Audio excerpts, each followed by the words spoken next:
Good evening all students. तो अपना next topic है मोलरिटी। तो पहली बात तो इसका सिंबल क्या होता है, कैपिटल एम। तो आपको क्या बोलना है इसमें, 1 लीटर सॉल्यूशन में सॉल्यूट के कितने मोल्स प्रेजेंट होते हैं उसे बोलते हैं मोलरिटी। मैंने बोला भी था आपको, जितनी भी कंसंट्रेशन टर्म है ना, उन सब में नीचे क्या आता है, आपका सॉल्यूशन आता है। सिर्फ एक ही है जिसको क्या होती है आपकी स्मॉल एम, वहाँ पर क्या आता है आपका सॉल्वेंट आता है। तो आपको सिंपल बोलना है 1 लीटर सॉल्यूशन में सॉल्यूट के कितने नंबर ऑफ मोल्स प्रेजेंट होते हैं उसे बोलते हैं हम मोलरिटी। तो NB/B, बी का मतलब क्या है, सॉल्यूट है। मोल कैसे निकालते हैं, WB/MB। फिर मैंने क्या किया, वॉल्यूम किस में लिया, ml में लिया, तो ऊपर क्या किया आपने 1000 से मल्टीप्लाई किया, तो ये होता है फॉर्मूला आपका। ठीक है, जैसे अपने पास से क्वेश्चन के बने, आपको ये बोला है ऑक्जेलिक एसिड की कितना अमाउंट की रिक्वायरमेंट होगी यदि आपके पास क्या है 250 ml सॉल्यूशन के बने, वो भी कौन सा आपका सेमी मोलर है। तो देखो ये ना, सबसे इंपॉर्टेंट इसमें यही है, मोलर का मतलब होता है 1 m सॉल्यूशन, सेमी का मतलब क्या होता है आधा। तो मोलरिटी कितनी की बने आपको यहाँ पे 1/2 की बने। तो आपके पास देखो ऑक्जेलिक एसिड का फॉर्मूला क्या होता है, H2C2O4.2H2O। ठीक है, वाटर के मॉलिक्यूल भी होते हैं इसमें, तो इसका मॉलिक्यूलर मास कितना हुआ 126। मोलरिटी क्या होती है, WB/MB इंटू B ml में होगा, तो ऊपर क्या होगा आपका 1000। सेमी मोलर का मतलब क्या होता है 1/2। WB आपको निकालना है, क्रॉस मल्टीप्लाई किया तो कितना हुआ आपका 15.75 ग्राम। ठीक है, अगला क्वेश्चन 2011 जेई एडवांस में पूछा हुआ है, यही सेम डिक्टो क्वेश्चन 2012 जेई मेंस में रिपीट हुआ है। ठीक है, आंसर भी सेम है, तो ये आपको खुद को सॉल्व करना है, नहीं तो कमेंट करना है आपको। ठीक है, आपसे बोला है आपके पास 120 ग्राम यूरिया है जिसको आपने 1000 ग्राम वाटर में डिजोल्व किया। यदि सॉल्यूशन की डेंसिटी कितनी है आपके पास 1.15 ग्राम पर ml है, तो आपके बोला है उस सॉल्यूशन की मोलरिटी क्या होगी। आपसे बोला है यूरिया का मॉलिक्यूलर मास कितना गिवन है आपके पास 60 गिवन है। ठीक है, ये क्वेश्चन बड़ा इंपॉर्टेंट है, इसका आंसर मैं आपको बता देता हूँ। इसका आंसर चलो खुद ही बताना एक बार। ठीक है, थोड़ा हिंट दे रहा हूँ, 2 से स्टार्ट होगा आपका आंसर इसमें। ठीक है, नेक्स्ट अपने पास लास्ट टर्म है आपके पास मोलरिटी। तो पहली बात तो इसका सिंबल क्या होता है, स्मॉल m होता है, जबकि मोलरिटी में क्या होता है आपका कैपिटल M होता है। ठीक है, तो आपको क्या बोलना है, 1 kg सॉल्वेंट या 1000 ग्राम सॉल्वेंट में सॉल्यूट के कितने नंबर ऑफ मोल्स प्रेजेंट हैं उसे बोलते हैं मोलरिटी। तो NB/WA, लेकिन किस में होगा आपका kg में होगा। NB का मतलब मोल्स ऑफ सॉल्यूट, इसे आपने चेंज किया WB/MB इंटू WA, ये क्या होगा मास ऑफ। ए का मतलब क्या होता है सॉल्वेंट, लेकिन जैसे ग्राम में, तो ऊपर क्या किया आपने 1000 से मल्टीप्लाई किया। ठीक है, तो स्मॉल m मोलरिटी होती है जिसमें आपका नीचे क्या होता है सॉल्वेंट गिवन होता है, ये आपको ध्यान रखना है। और कैपिटल M क्या होता है आपका मोलरिटी होता है जिसमें आपके पास क्या होता है नीचे सॉल्यूशन गिवन होता है। ठीक है, तो अब तक हमने जितनी टर्म पढ़ी है ना, उनको मैं 2 पार्ट में डिवाइड कर रहा हूँ। एक तो ऐसी टर्म जो आपकी टेम्परेचर पर डिपेंड करती हैं, और एक ऐसी टर्म जो आपकी टेम्परेचर पर डिपेंड नहीं करती हैं, या इनका मैं दूसरा नाम दूं, इनका ये होता है आपका वॉल्यूम रिलेटेड टर्म। ठीक है, और ये होती हैं आपकी मास रिलेटेड टर्म। ठीक है, तो जहाँ पर B है वो तो आपके इसमें आएंगे, जैसे परसेंटेज W/B, B/V, मोलरिटी में आपका B आता है, नॉर्मलिटी में आपका B आता है, कंसंट्रेशन में आपका B आता है, और मोल्स N/B निकालते हैं मोल, तो इसमें भी आपका B आता है। तो ये तो सब क्या है जिनमें आपका वॉल्यूम वाली टर्म है, इन्हें बोलते हैं वॉल्यूम रिलेटेड टर्म या टेम्परेचर डिपेंडेंट कंसंट्रेशन। इनमें आपको सबको ध्यान रखना। देखो आप, जैसे आपके पास मोलरिटी के बने, तो नीचे क्या आपका वॉल्यूम के बने, इसका मतलब वॉल्यूम को इंक्रीज करने पर मोलरिटी क्या होगी आपकी कम होगी। और हमने पढ़ा है यहाँ देखो एक बार आप, PU बराबर क्या होता है आपका nRT, इसका मतलब जहाँ पर आपका वॉल्यूम कम होगा वहाँ पर TB क्या होगा आपका कम हो जाएगा। इसका मतलब ये हुआ N में टेम्परेचर को बढ़ाने पर तो वॉल्यूम भी बढ़ेगा आपका, तो मोलरिटी क्या होगी आपकी कम हो जाएगी। ठीक है, दूसरा आपको ध्यान रखना है मास रिलेटेड या जिन पर टेम्परेचर का कोई इफेक्ट नहीं होता है, जैसे percentage W/W, molarity, ppm, mole fraction, ये सब क्या है आपकी मास रिलेटेड कंसंट्रेशन टर्म के बने। ठीक है, अगला आपके पास नेक्स्ट हेडिंग है सॉल्युबिलिटी। तो ये तो पढ़ चुके हैं हम, एक पर्टिकुलर टेम्परेचर पर। ठीक है, आपके पास सॉल्वेंट में 100 ग्राम लिया जैसे आपने, तो उसमें आप सॉल्यूट का कितना मैक्सिमम अमाउंट डिजोल्व कर सकते हो, उसे क्या बोलेंगे हम सॉल्युबिलिटी बोलेंगे। ठीक है, अब solubility of solid in liquid पढ़नी है। एक तो अपने को solubility of solid in liquid पढ़नी है, एक पढ़नी है आपको solubility of gas in liquid, मतलब सॉलिड और गैस आपकी सॉल्यूट होंगे जबकि सॉल्वेंट क्या होगा आपका लिक्विड होगा। तो ये अपने को दो अपने सिलेबस में है। तो पहली अपने पास है solubility of solid in liquid. तो इसके कौन कौन से फैक्टर हैं जिन पे आपके डिपेंड करती है। पहला आपका है nature of solute and solvent. तो अपने को पता है हर सॉल्यूट सॉल्वेंट में डिजॉल्व नहीं होता है, ठीक है। एक बार इसको देख लो आप यहाँ पे, ठीक है। तो कुछ जैसे अपने पास NaCl है, KCl है, ग्लूकोज हैं, ये अपने को पता है वाटर में आसानी से या इजीली डिजॉल्व हो जाते हैं, जबकि नेफ्थलीन आपका वाटर में डिजॉल्व नहीं होता है। इसी प्रकार NaCl, KCl, ग्लूकोज ये सब क्या होते हैं आपके नॉन पोलर सॉल्वेंट, जैसे CCl4 है, बेंजीन है, इनमें डिजॉल्व नहीं होते हैं, जबकि नेफ्थलीन क्या होता है आपका इसमें डिजॉल्व आसानी से हो जाता है, ठीक है। तो अपने को सिंपल ध्यान रखना है पोलर सॉल्यूट पोलर सॉल्वेंट में डिजॉल्व होंगे। पोलर सॉल्वेंट कौन सा होगा आपका वाटर होगा, तो इसमें ये लिखा हुआ है नॉन पोलर कंपाउंड, जैसे नेफ्थलीन गिवन आपके पास, ये क्या होगा आपका नॉन पोलर सॉल्वेंट बेंजीन में डिजॉल्व होगा। ये अपने को ध्यान रखना है, ठीक है। तो आप सिंपल बोल सकते हो लाइक डिजॉल्व लाइक, मतलब समान समान को बोलता है। पोलर सॉल्यूट पोलर सॉल्वेंट में डिजॉल्व होगा, non polar solute non polar solvent में डिजॉल्व होगा। ये अपने को ध्यान रखना है, ठीक है। दूसरा अपने पास है, ठीक है, टेम्परेचर इसका फैक्टर है। तो देखो ये आपको ध्यान रखना है, जैसे अपने पास ये कोई कंटेनर है, इसमें यहाँ तक आपके पास सॉल्यूट लिक्विड गिवन है, ठीक है। ये आपका सॉल्वेंट है, ये तो हम पहले ही बोल चुके हैं। ऊपर यहाँ क्या आपकी गैस भरी हुई है, ठीक है। तो देखो ये तो अपने को समझना है, यदि आपने इस ऊपर वाले पार्ट पर प्रेशर अप्लाई किया तो ये जो आपकी गैस यहाँ भरी हुई है ना, ये इस लिक्विड में आपकी डिजॉल्व होगी। इसका मतलब प्रेशर को इंक्रीज करने पर आपकी सॉल्युबिलिटी क्या होगी, इंक्रीज होगी। मैं वापस बोलता हूँ, नीचे वाला पार्ट किसका है, लिक्विड का है जो आपका सॉल्वेंट है। ऊपर वाला पार्ट किसका, आपका गैस का है जो आपकी सॉल्यूट है, ठीक है, या जो भी मानते हैं आप, ठीक है, सॉल्यूट मान लो कुछ भी। तो अपने को ध्यान रखना है प्रेशर को अप्लाई करने पर सॉल्युबिलिटी बढ़ती है। अब हम क्या बोल रहे हैं टेम्परेचर, तो नीचे क्या आपने स्टॉप लगा दिया, ठीक है, इसको गर्म किया आपने। अब जैसे ही आप गर्म करोगे तो ये जो आपके गैस के मॉलिक्यूल है ना, ये क्या करेंगे आपके ऊपर भागेंगे। इसका मतलब डिजॉल्व तो आपकी होगी नहीं, ये तो उल्टा हो गया। उल्टा टेम्परेचर को इंक्रीज करने पर सॉल्युबिलिटी क्या हो रही है आपकी, कम हो रही है। क्यों, गैस के मॉलिक्यूल क्या आपके ऊपर भागेंगे। तो इसका मतलब सॉल्यूट और सॉल्वेंट हैं, ये आपके सॉल्यूशन बना रहे हैं। तो इसमें से आपको ये ध्यान रखना है कि हीट आपकी बाहर निकलती है इस रिएक्शन में।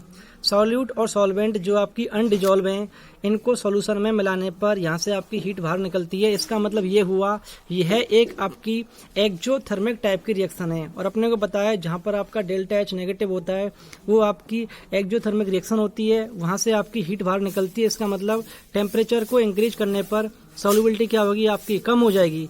और सॉल्युबिलिटी कम होगी, इसका मतलब आपके सॉल्यूट और सॉल्वेंट डिजॉल्व होंगे नहीं। तो ये जो आपकी रिएक्शन है ना, ये वापस क्या होगी आपकी पीछे की साइड में आएगी, जिसे क्या बोलते हैं बैकवर्ड रिएक्शन बोलते हैं। इसमें लिखा होगा, ठीक है। जैसे एग्जांपल अपने पास क्या है, NaOH का अपने पास एग्जांपल गिवन है, ठीक है। अब वही सेम इसका उल्टा लिखा हुआ है इधर। यदि आपका डेल्टा H क्या है, पॉजिटिव है, तो रिएक्शन कौन सी होगी आपकी एंडोथर्मिक। इनका मतलब हीट इसमें क्या एब्जॉर्ब होगी, तो टेम्परेचर को इंक्रीज करने पर यहाँ पर सॉल्युबिलिटी क्या होगी आपकी, इंक्रीज होगी, ठीक है। इसका एक एक्सेप्शन आपको ध्यान रखना है, जैसा आपका PDF में है ये क्वेश्चन, ठीक है। ग्लूवर सॉल्ट क्या होता है, Na2SO4.10H2O।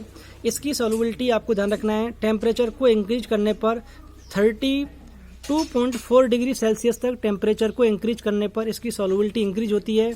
उसके बाद डिक्रीज होती है। कारण क्या है, शुरू में क्या होता है, इसमें वाटर के मॉलिक्यूल होते हैं, और वाटर क्या होता है आपका पोलर सॉल्वेंट होता है। जैसे जैसे हम इसको हीट करते हैं, इसका मतलब वाटर के मॉलिक्यूल क्या होते हैं, वेपर के रूप में क्या होते हैं आपके बाहर निकल जाते हैं, जिससे क्या आपकी सॉल्युबिलिटी क्या होती है, डिक्रीज हो जाती है, ठीक है। तो पहला अपना खत्म, solubility of solid in liquid. Second अपनी हेडिंग कौन सी है, solubility of gas in liquid, ठीक है। तो देखो इसका एग्जांपल बताऊं मैं आपको। गैसेज ये नहीं कि कंप्लीट आपके सॉल्युबल होती हैं, एक एक्सटेंट होता है, एक लिमिट होती है, वहां तक ही क्या होती हैं आपकी गैसें। सॉल्वेंट में क्या होती हैं, डिजॉल्व होती हैं। जैसे अपने पास झील, नदियाँ, समुद्र होते हैं, उनमें क्या होता है, जो आपकी मछलियाँ होती हैं ना, उनके पास ऑक्सीजन कहाँ से आती है, वाटर में है। इसका मतलब तो वो एक पर्टिकुलर एक्सटेंट होता है जहाँ तक क्या होता है उसमें आपकी ऑक्सीजन डिजॉल्व होती है। उसके बाद आपकी ऑक्सीजन डिजॉल्व नहीं हो सकती। इसीलिए क्या होते हैं आपके जितने भी एक्वाटिक का मतलब जितने भी जलीय जीव हैं आपके, वो सब क्या होते हैं आपके जीवित रहते हैं, ठीक है। अब इसमें एक टर्म आती है एब्जॉर्प्शन कोफिशिएंट। तो देखो अपने पास जैसे ये एक यूनिट वॉल्यूम ले लिया आपने, यहाँ B बराबर कितना आपका 1 लीटर के बने, रूम टेम्परेचर फिक्स है आपका, 1 atm प्रेशर है, तो आपको ये बोलना है रूम टेम्परेचर पर 1 atm प्रेशर पर 1 यूनिट आपका जो वॉल्यूम है ना, उसमें आप सॉल्यूट की कितनी गैस डिजोल्व कर सकते हो, उसे बोलते हैं एब्जॉर्प्शन कोफिशिएंट। मैं वापस रिपीट करता हूँ, एक पर्टिकुलर टेम्परेचर पर या एनटीपी वाली कंडीशन कौन कौन सी होती हैं, 1 atm प्रेशर और room temperature per unit volume में गैस, कौन सी गैस, सॉल्यूट वाली गैस कितनी आपकी डिजोल्व हो सकती है, उसे क्या बोलते हैं, एब्जॉर्प्शन कोफिशिएंट बोलते हैं। ठीक है, ठीक है। अब कौन कौन से फैक्टर हैं जिनसे आपकी सॉल्युबिलिटी अफेक्ट होती है। ठीक है, तो पहला आपका क्या है, नेचर ऑफ गैस। तो आपको देखो इसमें ध्यान रखना है, ऐसी गैसें जो आपकी पोलर होती हैं या आपस में जिनमें रिएक्शन होती है वो क्या होती हैं, आपके सॉल्यूशन बनाती हैं। जैसे अपने पास NH3 है, HCl है, SO2 है, CO2 है, क्या होती हैं आपकी वाटर में क्या होती हैं, हाईली सॉल्युबल होती हैं। क्यों होती हैं, देखो आप NH3 है, मैंने बोला था आपको फोन है, यहाँ पे आपका देखो इनके साथ में H बॉन्डिंग होती है आपकी, तो नाइट्रोजन यहाँ माइनस, H पे प्लस, ऑक्सीजन माइनस, यहाँ प्लस, तो इनमें पोस्ट जनरेट हो रहे हैं आपके। इसका मतलब ये भी आपका पोलर सॉल्वेंट है, ये गैस भी कौन सी है आपकी, पोलर सॉल्यूट है, तो दोनों आपस में डिजोल्व होंगी तो क्या बनेगा, NH4OH बनेगा। तो ये तो क्या है, गैस है सॉल्यूट में। H2O क्या है, लिक्विड है जो कि आपका सॉल्वेंट है, तो सॉल्युबिलिटी कौन सी हुई आपकी, गैस एंड लिक्विड। वापस इससे क्या बनेगा, NH4 प्लस और OH माइनस। सेम ऐसे ही नीचे वाला आपका एग्जाम्पल है, इसका मतलब पोलर गैस जो आपकी सॉल्यूट है वो आपकी पोलर सॉल्वेंट वाटर में क्या होंगी, डिजोल्व होंगी। ये अपने को ध्यान रखना है। ठीक है, अब देखो इसमें कुछ ऑर्डर गिवन है, ये आपको ध्यान रखना है। सॉल्युबिलिटी ऑफ गैसेज, ठीक है, इनका ऑर्डर गिवन है, NH3, HCl, SO2, H2O, CO2। देखो लास्ट में क्या है, O2 और N2 गिवन है। ये क्या है, आपकी नॉन पोलर गैसें हैं, ये कभी भी पानी में डिजोल्व नहीं होती हैं। हालांकि ऑक्सीजन डिजोल्व होती है, लेकिन उसका एक पर्टिकुलर पैमाना होता है या पर्टिकुलर एक्सटेंट होता है, जहां तक आपकी डिजोल्व होती है, उससे आगे आपकी डिजोल्व नहीं हो सकती। तो ये क्या होती है, नॉन पोलर गैसें होती हैं, तो ये नॉन पोलर सॉल्वेंट में ही आपके डिजोल्व होंगे। ठीक है, इसमें लिखा है नीचे देखो आप, O2, N2 and acetylene are more soluble in benzene because they are non polar solute. अब सेकंड अपने पास हेडिंग है, पहली क्या थी, नेचर ऑफ गैस हेडिंग थी इसकी, दूसरी अपने पास कौन सी है, नेचर ऑफ सॉल्वेंट। ठीक है, तो अब इसमें वही लिखा है, polar gases are more soluble in polar solvent and less soluble in non polar solvent. Simple समझना है, जैसे NH3, HCl हैं, ये क्या है आपकी पोलर सॉल्यूट गैस हैं, इसका मतलब ये आपकी पोलर सॉल्वेंट जैसे वाटर में क्या होंगी, ज्यादा डिजोल्व होंगी, जबकि नॉन पोलर सॉल्वेंट बेंजीन है, CCl4 है, इनमें क्या होंगी आपकी कम डिजोल्व होंगी। तो इस जो अपनी हेडिंग है ना, कौन सी, नेचर ऑफ सॉल्वेंट में आपको सिंपल ये बोलना है, पोलर सॉल्यूट या पोलर गैस हैं, पोलर सॉल्वेंट जैसे वाटर में डिजोल्व होंगी, जबकि नॉन पोलर सॉल्वेंट में कम डिजोल्व होंगी। ठीक है, अब नेक्स्ट अपनी हेडिंग है, थर्ड पॉइंट है इसमें फैक्टर में, इफेक्ट ऑफ टेम्परेचर। तो देखो अपने को पता है, जब गैस को हम लिक्विड में डिजोल्व करते हैं ना, तो उसमें से क्या होती है, आपकी हीट बाहर निकलती है, और हीट बाहर निकलने का मतलब क्या होता है, आपका एक्जोथर्मिक रिएक्शन होता है। ठीक है, और ध्यान रखना है, एक्जोथर्मिक रिएक्शन के लिए टेम्परेचर को बढ़ाने पर उसकी सॉल्युबिलिटी क्या होती है, आपकी कम हो जाती है। इसका मतलब आपको लिखा हुआ है। ठीक है, तो सिंपल समझना है, जब गैस को सॉल्वेंट में डिजोल्व करते हैं तो उसमें से कुछ आपकी हीट बाहर निकलती है। हीट बाहर निकलने का मतलब क्या होगा, आपका एक्जोथर्मिक रिएक्शन होगा, और एक्जोथर्मिक रिएक्शन के लिए टेम्परेचर को बढ़ाने पर सॉल्युबिलिटी की वैल्यू क्या होती है, आपकी कम हो जाती है। अब देखो कैसे कम होती है, मैं आपको इसका एक एग्जांपल दूं। अपने को पता है, देखो आपने पढ़ा होगा 11th में, gives free energy delta G बराबर क्या होता है, delta H minus T delta S। ठीक है, अब देखो डेल्टा H तो क्या आपका नेगेटिव है।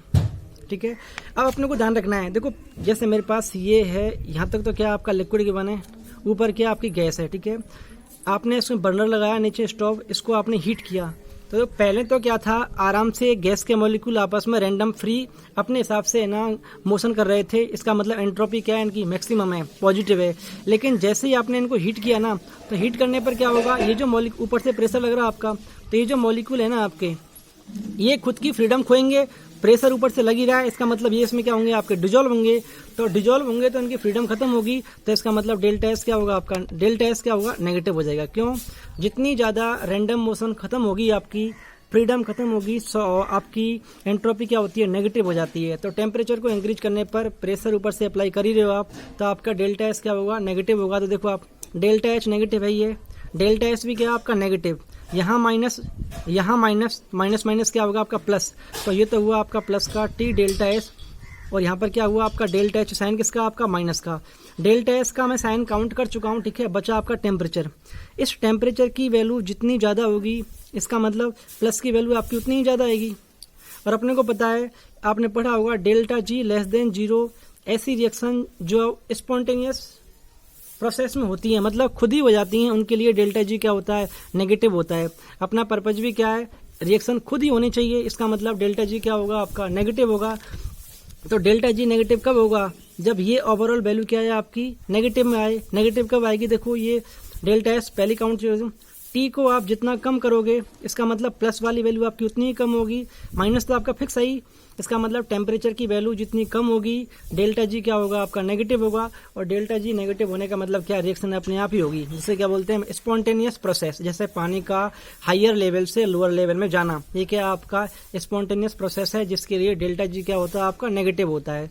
तो टेम्परेचर कम करेंगे, डेल्टा जी नेगेटिव होगा, इसका मतलब सॉल्युबिलिटी क्या होगी आपकी, बढ़ेगी। तो ये लिखा हुआ है, सॉल्युबिलिटी जहाँ पर इंक्रीज होगी, वहाँ पर आपका टेम्परेचर क्या होगा, डिक्रीज होगा। ये अपने को ध्यान रखना है। तो सिंपल में एक बात बोलूं, टेम्परेचर को इंक्रीज करने पर प्रेशर ऊपर से अप्लाई कर रहे हैं, तो इसका मतलब डेल्टा एस क्या होगा आपका, नेगेटिव होगा। और अपने को पता है सॉल्यूट को सॉल्वेंट में डिजोल्व कर रहे हैं, मतलब गैस को सॉल्वेंट में डिजोल्व कर रहे हैं, तो हीट आपकी बाहर निकल रही है, तो रिएक्शन कौन सी होगी आपकी, एक्जोथर्मिक। तो डेल्टा एच भी नेगेटिव होगा। स्पॉन्टेनियस प्रोसेस के लिए डेल्टा जी क्या होगा आपका, नेगेटिव। तो टेम्परेचर की वैल्यू जितनी कम रखेंगे, इसका मतलब डेल्टा जी आपका नेगेटिव आएगा, और रिएक्शन क्या होगी आपकी, स्पॉन्टेनियस होगी, तो सॉल्युबिलिटी आपकी मैक्सिमम होगी, ठीक है। तो ये अपना चैप्टर है, ठीक। Thank you.